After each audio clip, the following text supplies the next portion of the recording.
السلام علیکم ورحمۃ اللہ وبرکاتہ۔ آج ہم تجوید کلاس میں سورۃ الواقعہ سے 35 آیات کو 45 آیات تک تجوید کے ساتھ پڑھنا سیکھیں گے۔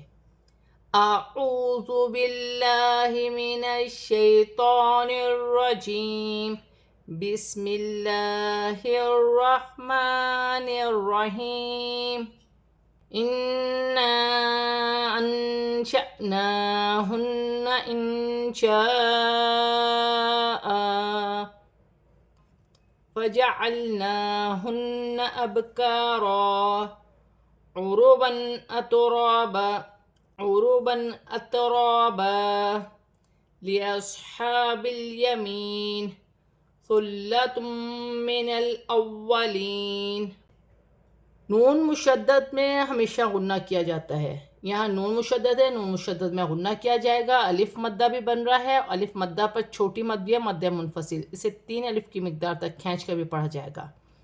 نون ساکن کے بعد شین آ رہی ہے، شین حرف اخفا میں سے ہے، نون ساکن میں اخفا ہوگا۔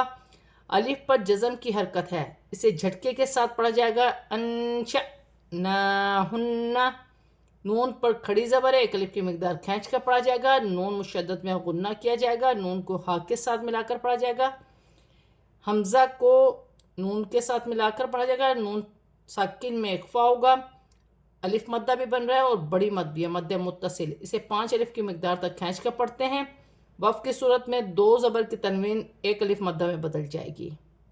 لام ساکن ہے، لام ساکن کو عین کے ساتھ ملا کر پڑھا جائے گا، نون پر کھڑی زبر ہے، 1 الف کی مقدار کھینچ کر پڑھا جائے گا، نون مشدد میں غنہ کیا جائے گا۔ ابکارا، با ساکن ہے، با حرف قلقلہ میں سے ہے، قلقلہ پیدا ہوگا، کاف باریک ہے، الف مدہ بھی بن رہا ہے، 1 الف کی مقدار کھینچ کر پڑھا جائے گا۔ وقف کی صورت میں 2 زبر کی تنوین 1 الف مدہ میں بدل جائے گی۔ 2 زبر کی تنوین میں غنہ نہیں ہوگا کیونکہ آگے حمزہ ہے۔ اطرابا، را پر زبر کی حرکت ہے، را موٹی پڑھی جائے گی اور الف سے پہلے زبر ہے تو الف مدہ بن رہا ہے۔ وقف کی صورت میں زبر گر جائے گا، 1 زبر 1 الف مدہ میں بدل جائے گا۔ ہا پر کھڑی زبر ہے، 1 الف کی مقدار کھینچ کر پڑھا جائے گا۔ با کو لام کے ساتھ ملا کر پڑھا جائے گا، لام ساکن ہے، یا ساکن سے پہلے زیر ہے تو یا مدہ بنے گی، 1 الف کی مقدار کھینچ کر پڑھا جائے گا۔ وقف کی صورت میں زیر گر جائے گی اور نون ساکن ہو جائے گی۔ ثلۃ، لام مشدد ہے، لام کو ثا کے ساتھ ملا کر پڑھا جائے گا، ثا نرمی والا حرف ہے، سٹی نہ ہو۔ 2 پیش کی تنوین کے بعد میم مشدد آ رہی ہے، میم مشدد حرف یرملون میں سے ہے، تنوین میں غنہ بھی کیا جائے گا اور ملا کر بھی پڑھا جائے گا۔ لام ساکن کو نون کے ساتھ ملا کر پڑھا جائے گا، اولین۔ واو مشدد ہے، واو کو حمزہ کے ساتھ ملا کر پڑھا جائے گا، یا ساکن سے پہلے زیر ہے تو یا مدہ بنے گی، اسے 1 الف کی مقدار کھینچ کر پڑھا جائے گا۔ وقف کی صورت میں زبر گر جائے گی اور نون ساکن ہو جائے گی۔ وَثُلَّةٌ مِّنَ الْآخِرِينَ۔ وَأَصْحَابُ الشِّمَالِ مَا أَصْحَابُ الشِّمَالِ فِي سَمُومٍ وَحَمِيمٍ وَظِلٍّ مِّن يَحْمُومٍ لَا بَارِدٍ وَلَا كَرِيمٍ۔ وَثُلَّةٌ مِّنَ الْآخِرِينَ۔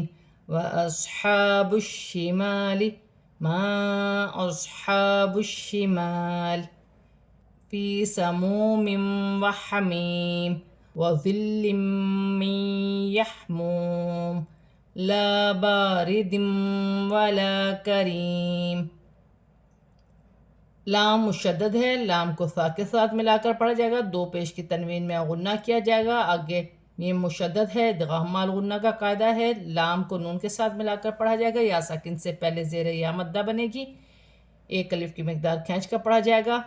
ہا پر کھڑی زبر ہے، 1 الف کی مقدار کھینچ کر پڑھا جائے گا، با کو شین کے ساتھ ملا کر پڑھا جائے گا، وَأَصْحَابُ الشِّمَالِ، الف مدہ بھی بن رہا ہے، 1 الف کی مقدار کھینچ کر پڑھا جائے گا، یہاں چھوٹی سی لام ہے، یہاں وقف نہیں ہوگا، الف مدہ بھی ہے، چھوٹی مد بھی ہے، مد منفصل، اسے 3 الف کی مقدار تک کھینچ کر پڑھا جائے گا۔ با کو شین کے ساتھ ملا کر پڑھا جائے گا، وقف کی صورت میں زیر گر جائے گی اور لام ساکن ہو جائے گی، یا ساکن سے پہلے زیر ہے تو یا مدہ بنے گی، 1 الف کی مقدار کھینچ کے پڑھا جائے گا، واو ساکن سے پہلے پیش ہے، واو مدہ بنے گی۔ 2 زیر کی تنوین کے بعد واو مشدد آ رہی ہے، تنوین میں غنہ بھی کیا جائے گا، ملا کر بھی پڑھا جائے گا۔ ذو نرمی والا حرف ہے، لام مشدد ہے، لام کو ذو کے ساتھ ملا کر پڑھا جائے گا، اس کی ہجہ اس طریقے سے ہوگی، واو زبر و، ذو لام زیر ذل، و ذل، لام میم دو زیر لم، و ذلم، میم نون یا زیر میم، و ذلم میم، یا حا زبر یح، میم واو پیش مو، یحمو، میم دو زیر من، یحمومن، وقفن یحموم، وقف کی صورت میں دو زیر کی تنوین گر جائے گی اور میم ساکن ہو جائے گی۔ الف مدہ بن رہا ہے، یہاں پر بھی الف مدہ ہے، دو زیر کی تنوین کے بعد واو مشدد ہے، تنوین میں غنہ کیا جائے گا۔ والا کریم، کاف باریک ہے، یا ساکن سے پہلے زیر یا مدہ بنے گی، وقف کی صورت میں دو زیر کی تنوین گر جائے گی اور میم ساکن ہو جائے گی۔ انہم کانوا قبل ذالک مترفین، نون مشدد ہے، نون مشدد میں غنہ کیا جائے گا، میم ساکن میں غنہ نہیں ہوگا، یہاں پر الف مدہ بھی بن رہا ہے، واو مدہ بھی بن رہا ہے، ایک ایک الف کی مقدار کھینچ کے پڑھا جائے گا۔ با ساکن ہے، با حروف قلقلہ میں سے ہے، قلقلہ پیدا ہوگا۔ قبل، ذال نرمی والا حرف ہے، کھڑی زبر ہے، ایک الف کی مقدار کھینچ کے پڑھا جائے گا۔ ذالکہ، را پر زبر کی حرکت ہے، را موٹی پڑھی جائے گی، یا ساکن سے پہلے زیر ہے یا مدہ بنے گی، ایک الف کی مقدار کھینچ کے پڑھا جائے گا، وقف کی صورت میں زبر گر جائے گی اور نون ساکن ہو جائے گی۔ آج ہم نے سورۃ الواقعہ کی آیت نمبر 35 سے 45 تک آیات کو تجوید کے ساتھ پورا کمپلیٹ پڑھ لیا ہے۔ اب ہم اسے رواں پڑھتے ہیں۔ اِنَّا أَنشَأْنَاهُنَّ إِنشَاءً فَجَعَلْنَاهُنَّ أَبْكَارًا عُرُبًا أَتْرَابًا لِأَصْحَابِ الْيَمِينِ ثُلَّةٌ مِّنَ الْأَوَّلِينَ وَثُلَّةٌ مِّنَ الْآخِرِينَ وَأَصْحَابُ الشِّمَالِ مَا أَصْحَابُ الشِّمَالِ فِي سَمُومٍ وَحَمِيمٍ وَظِلٍّ مِّن يَحْمُومٍ لَا بَارِدٍ وَلَا كَرِيمٍ إِنَّهُمْ كَانُوا قَبْلَ ذَلِكَ مُتْرَفِينَ۔ آج ہم نے سورۃ الواقعہ کی آیت نمبر 35 سے 45 تک آیات کو تجوید کے ساتھ اور رواں پورا کمپلیٹ پڑھ لیا ہے۔ صدق اللہ العظیم۔